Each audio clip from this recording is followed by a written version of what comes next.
बड़ी जानकारी मिल रही है। आपको बता दें, रुझान जिस तरह से लगातार सामने आ रहे हैं, हमारी नजर भी बनी हुई है। लगातार पल पल की अपडेट आप तक हम पहुंचा रहे हैं। देखिए, चुनाव के साथ में उपचुनाव भी है। राज्य में महाराष्ट्र झारखंड उपचुनाव से जुड़ी है बड़ी खबर। झारखंड के रामगढ़ उपचुनाव में एजेएसटी पार्टी आगे, महाराष्ट्र के चिंचवाड़ उपचुनाव में बीजेपी आगे, महाराष्ट्र के कस्बा पेट सीट पर कांग्रेस आगे है। तो राज्य में उपचुनाव को लेकर भी अपडेट, कस्बा पेट सीट पर कांग्रेस आगे बनी हुई है। महाराष्ट्र के अंदर महाराष्ट्र झारखंड उपचुनाव से जुड़ी है बड़ी खबर इस वक्त।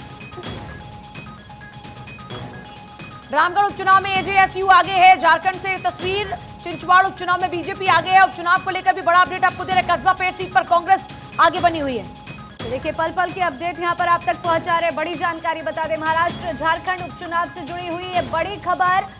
झारखंड से बता दें, रामगढ़ उपचुनाव में एजेएसयू आगे है, तो वहीं महाराष्ट्र की अगर हम बात करें तो चिंचवाड़ उपचुनाव में बीजेपी आगे जाती हुई नजर आ रही है।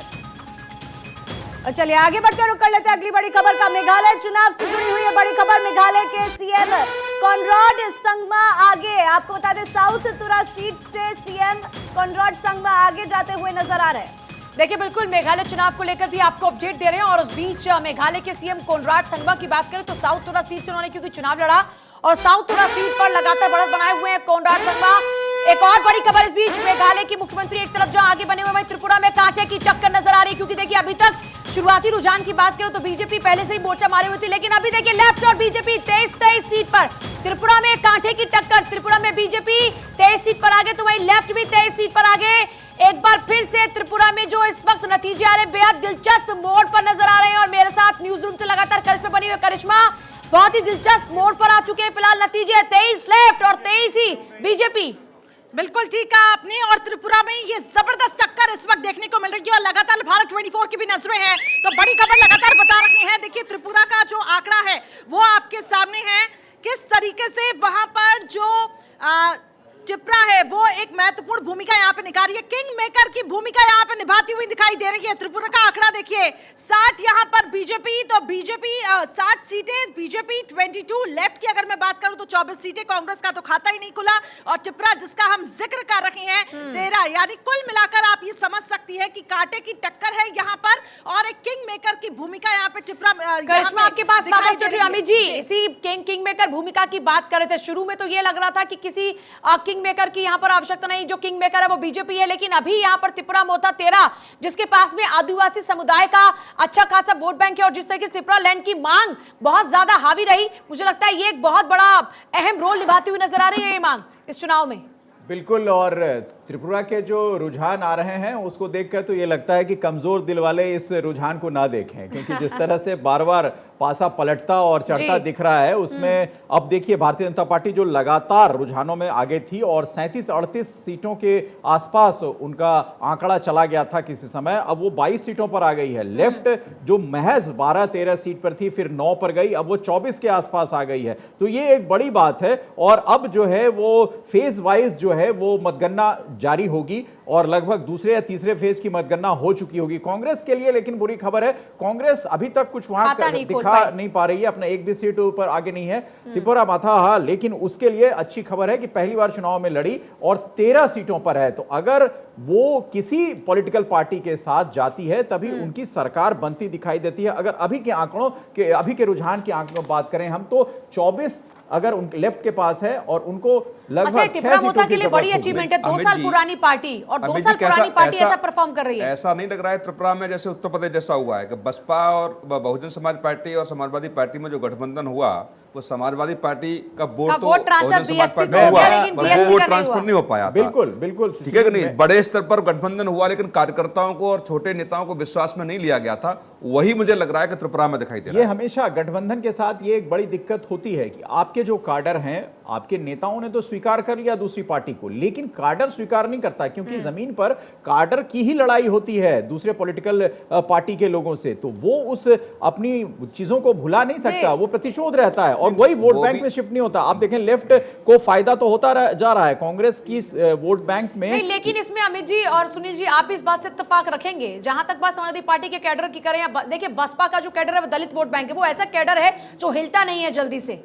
और ये भी ऐसे ही लेफ्ट का जो कैडर है वो हिलता नहीं है। आप किसी के साथ गठबंधन करें तो वहां पे वोट ट्रांसफर नहीं होता। उसमें क्या है कि समाजवादी पार्टी की सरकार बाद में आई और बहुजन समाज पार्टी की सरकार पहले थी, और जो मुकदमे 310 के मुकदमे जो बहुजन समाज पार्टी की सरकार के रहते हुए कार्यकर्ताओं के बीच लगे थे और समाजवादी पार्टी के कार्यकर्ताओं ने जो प्रतिशोध लिया उसको वो भुला नहीं पाए थे। वही त्रिपुरा में आपको दिख रहा है कि 2018 से पहले। फिर भी आइडियोलॉजी की भी बात है ना, दोनों की आइडियोलॉजी अलग है। दूसरा कि एक दूसरे के बीच में जो डिफरेंसेस है वो भी मेंटेन रहे हमेशा। आइडियोलॉजी होती और तो दूसरा देखिए जो बीएसपी का अपना कैडर वोट बैंक है वो एकदम टिका रहा बीएसपी के साथ में, और एसपी का हिल गया, कुछ बीजेपी में चला गया, कुछ वहां सपा को तो बहुत ज्यादा ट्रांसफर नहीं हुआ, ये बात भी है। उसी को आप देखेंगे कि 2019 में जब मैनपुरी से मुलायम सिंह यादव के क्षेत्र मैनपुरी में जब मायावती जाती हैं और डिंपल यादव पैर छूती हैं, लेकिन वो यादवों ने स्वीकार नहीं किया, यादव इससे आहत थे और वो 93,000 रुपया के मुलायम सिंह सिमट गई है। पिछले इलेक्शन की बात करेंगे तो उससे बहुत कम वोट मिला था 2019 में। तो जब उनके क्षेत्र की बात करेंगे, क्षेत्र के लोगों ने स्वीकार नहीं किया। अब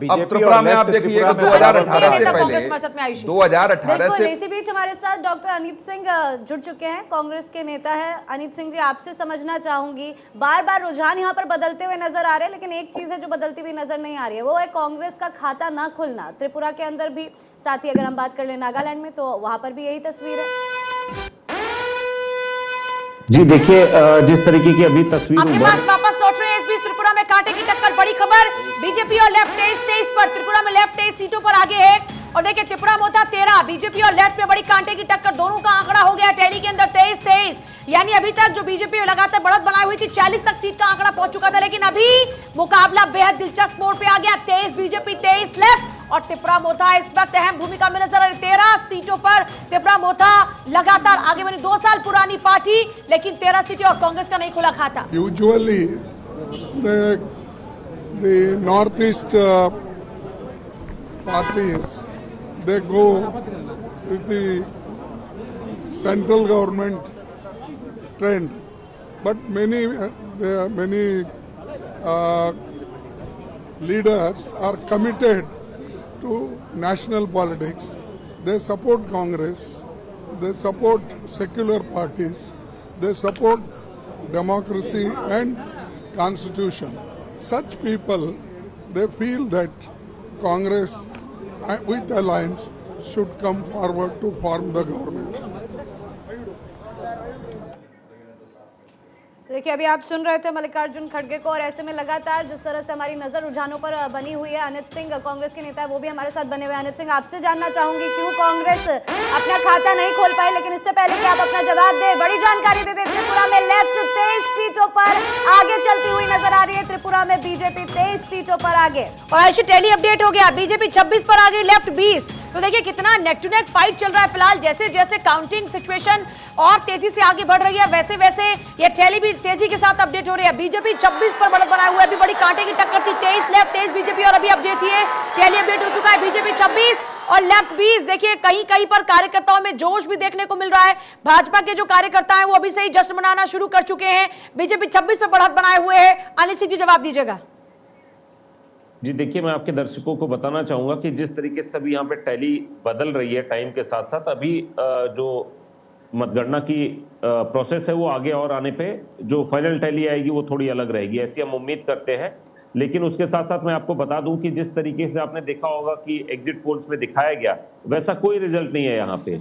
जिस तरीके का मैनिपुलेशन हो रहा है और जिस तरीके से मीडिया को फीडबैक दिया जा रहा है, वो एक गलत ट्रेंड है, जो कि यहाँ पे एक्चुअल जो अभी आप देख रही हैं मतगणना के परिणाम, वो उस तरीके के नहीं है। अभी कल के न्यूज़पेपर आप उठा के देखिए, कोई भी रिजल्ट जो एग्जिट पोल के रिजल्ट थे उससे मैच नहीं होते।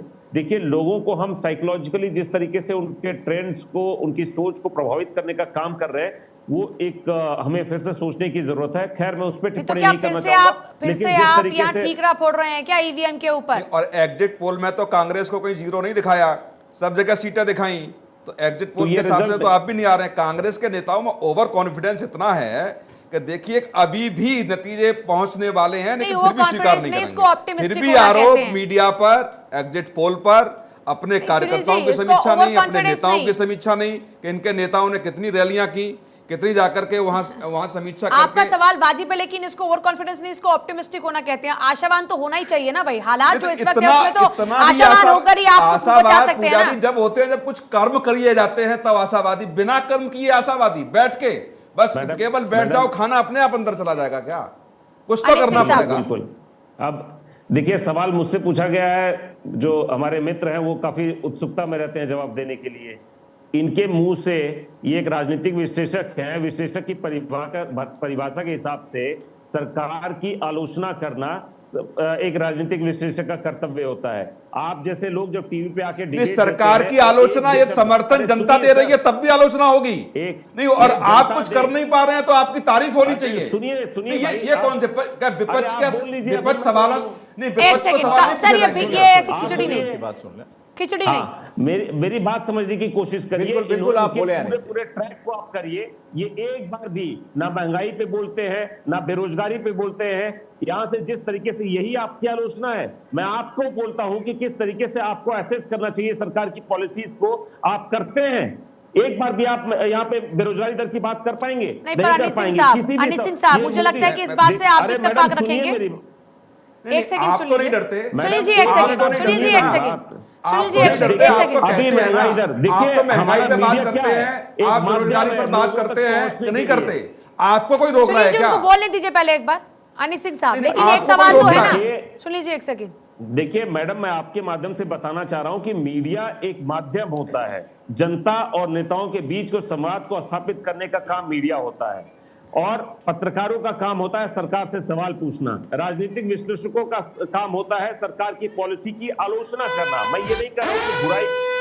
चलिए अनिल सिंह जी वापस लौट कर आएंगे आपके पास। इसी बीच बड़ी जानकारी बता दें, नागालैंड चुनाव से जुड़ी हुई है बड़ी खबर। नागालैंड के सीएम नेफ्यू रियो आगे चल रहे हैं, बड़ी अपडेट आप तक पहुंचा रहे हैं। उत्तरी अंगामी सीट से सीएम आगे चल रहे हैं। करिश्मा लगातार हमारे साथ बनी हुई है न्यूज रूम से।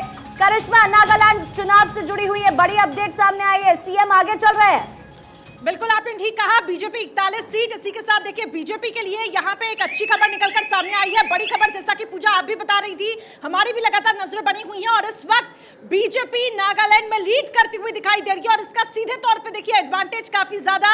बड़े चेहरे जो बीजेपी के मैदान में उतरे हैं, उनकी वजह से बीजेपी यहाँ पे लीड करती हुई दिखाई दे रही है। चाहे वो चुनाव प्रसारी हम क्यों ना कहे, जेपी नड्डा की अगर हम बात करें, अमित शाह की हम बात करें, और खुद प्रधानमंत्री नरेंद्र मोदी, ताबड़तोड़ जो रैलियां हुई हैं, उसका सीधा तौर पे जो एडवांटेज है वो बीजेपी को मिला। और यही एक वजह है कि जो बाकी पार्टियां हैं वो धराशायी हो गई। लगातार हमारी नजर है, एक बार फिर से अगर हम आंकड़ों की तरफ रुख करें तो नागालैंड की 60 सीटें, जिसमें बीजेपी 41, कांग्रेस 0, एनपीएफ 4 और अदर्स की अगर मैं बात करूं तो 15। तो नागालैंड इस वक्त हम ये कह सकते हैं कि बीजेपी के लिए वहां पे चुनौतियां फिलहाल रही हैं, लेकिन जब ये नतीजों में तब्दील होंगे तब देखना होगा क्या होता है। लेकिन नागालैंड में इस वक्त बीजेपी के लिए कोई यहाँ पे दिक्कतें पूजा दिखाई नहीं दे रही है।